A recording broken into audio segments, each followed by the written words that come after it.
Hi guys, ഇപ്പോൾ bougainvillea bonsai ഒക്കെ ഭയങ്കര ട്രെൻഡിങ് ആണ്. അപ്പോൾ നമുക്ക് ബൊഗൈൻവില്ല ബോൺസായി ആയിട്ട് എങ്ങനെ ചെയ്യാം എന്നുള്ളത് നോക്കാം. അപ്പോൾ എൻ്റെ കയ്യിലുള്ളത് ഈ ഒരു പർപ്പിൾ കളറിലുള്ള ഈ ഒരു ബൊഗൈൻവില്ലയാണ്. ഇതെനിക്ക് എൻ്റെ മാമൻ തന്നതായിരുന്നു. നല്ല തിക്നെസ് ഉള്ള ഒരു ബൊഗൈൻവില്ല ബ്രാഞ്ച് കട്ട് ചെയ്ത് കിളിപ്പിച്ചിട്ടുള്ളതാണ് ഈ ഒരു ചെടി. ഇതിൻ്റെ ഒരു ഷേപ്പ് വന്നിട്ട് ഒരു നോർമൽ ട്രീയുടെ ബ്രാഞ്ചൊക്കെ പോലെയാണ്. അപ്പോൾ ഞാൻ ഇത് കൊണ്ടുവച്ചിട്ട് കുറേ ആലോചിച്ചു ഏത് രീതിയിൽ ഇത് ബോൺസായി ആയിട്ട് ചെയ്യണം എന്നുള്ളത്. ദെൻ ഫൈനലി ഞാനൊരു ഡിസിഷനിലെത്തി. അങ്ങനെ പരിപാടി അങ്ങോട്ട് തുടങ്ങി. അപ്പോൾ ഇതിന് ഫസ്റ്റ് സ്റ്റെപ്പ് എന്ന് പറയുന്നത് അൺവാണ്ടഡ് ആയിട്ടുള്ള കുഞ്ഞു ബ്രാഞ്ചസ് ഒക്കെ കട്ട് ചെയ്ത് മാറ്റണം. അപ്പോൾ ഏറ്റവും താഴെയായിട്ടൊരു ചെറിയ ബ്രാഞ്ച് ഉണ്ടായിരുന്നു, ഞാനത് കട്ട് ചെയ്ത് മാറ്റി.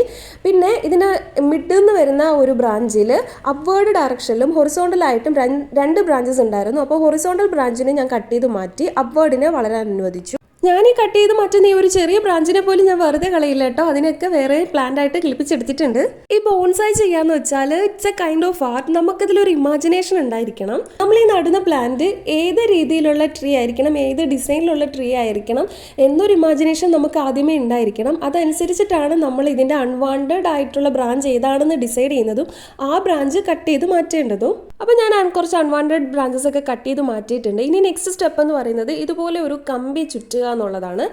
ഫസ്റ്റ് ആ കമ്പിയുടെ ഒരു എഡ്ജ് നമ്മുടെ ആ ഒരു തിക്ക് ബ്രാഞ്ചിൽ ഞാൻ ടൈറ്റ് ചെയ്ത് വെക്കുന്നുണ്ട്. എന്നിട്ടാണ് ആ ഒരു ചെറിയ ബ്രാഞ്ചിലേക്ക് ഇങ്ങനെ ചുറ്റി കൊടുക്കുന്നത്. ഇങ്ങനെയൊക്കെ വളച്ചു വെക്കുമ്പോൾ ബ്രാഞ്ച് ഒരു കാരണവശാലും ഒടിഞ്ഞു പോകാതെ സൂക്ഷിക്കണം.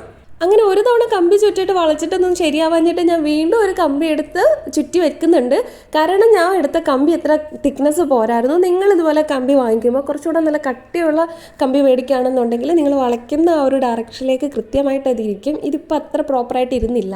ഫൈനലി ബൊഗൈൻവില്ല പ്ലാന്റ് ഈ ഒരു ഷേപ്പിലാണ് കിട്ടിയിട്ടുള്ളത്. ഇനി ഇതിൻ്റെ മണ്ണൊക്കെ ഇളക്കി കൊടുത്ത് കുറച്ച് വെള്ളമൊക്കെ ഒഴിച്ച് നല്ല വെയിലുള്ളൊരു സ്ഥലത്തേക്ക് മാറ്റി വെക്കാം. ഒരു കാര്യം ഞാൻ എടുത്തു പറയുകയാണ്, ഇത് ബൊഗൈൻവില്ല ബോൺസായി ചെയ്യുന്നതിൻ്റെ ഏറ്റവും ബിഗിനിങ് സ്റ്റേജ് ആണ്. ഇനി ഓരോ തവണ ഇത് കിളിച്ച് വരുമ്പോഴും അൺവാണ്ടഡ് ആയിട്ടുള്ള ഓരോ ബ്രാഞ്ചസ് കട്ട് ചെയ്തിട്ടാണ് നമുക്ക് വേണ്ട ഒരു ഷേപ്പിലേക്ക് ഇത് കിട്ടുന്നത്. ഈവൻ ഇതിൽ പൂക്കൾ നിൽക്കുമ്പോൾ പോലും നമുക്കിത് കട്ട് ചെയ്യേണ്ടതായിട്ട് വരും. ഈ ഒരു ചെറിയ സൈസിലെ ബൊഗൈൻവില്ല പ്ലാന്റ് ഒരു ട്രീ ആയിട്ട് കിട്ടണം എന്നുണ്ടെങ്കിൽ അത് ഒരു 3 വർഷമെങ്കിലും എടുക്കുന്ന ഒരു പ്രോസസ്സാണ്.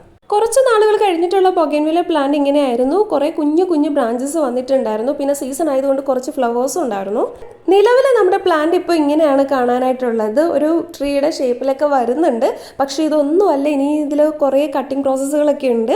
അപ്പോൾ ഓരോ തവണയും ബ്രാഞ്ച് കട്ട് ചെയ്യുന്നത് ഞാൻ വീഡിയോ ആയിട്ട് ചെയ്യാൻ. നിങ്ങൾക്ക് ഇത് ഇഷ്ടമായിട്ടുണ്ടെങ്കിൽ തീർച്ചയായിട്ടും നിങ്ങളിതൊന്ന് ട്രൈ ചെയ്ത് നോക്കണം. അപ്പോൾ ഇനി അടുത്ത വീഡിയോയിൽ കാണാം. ടാറ്റാ.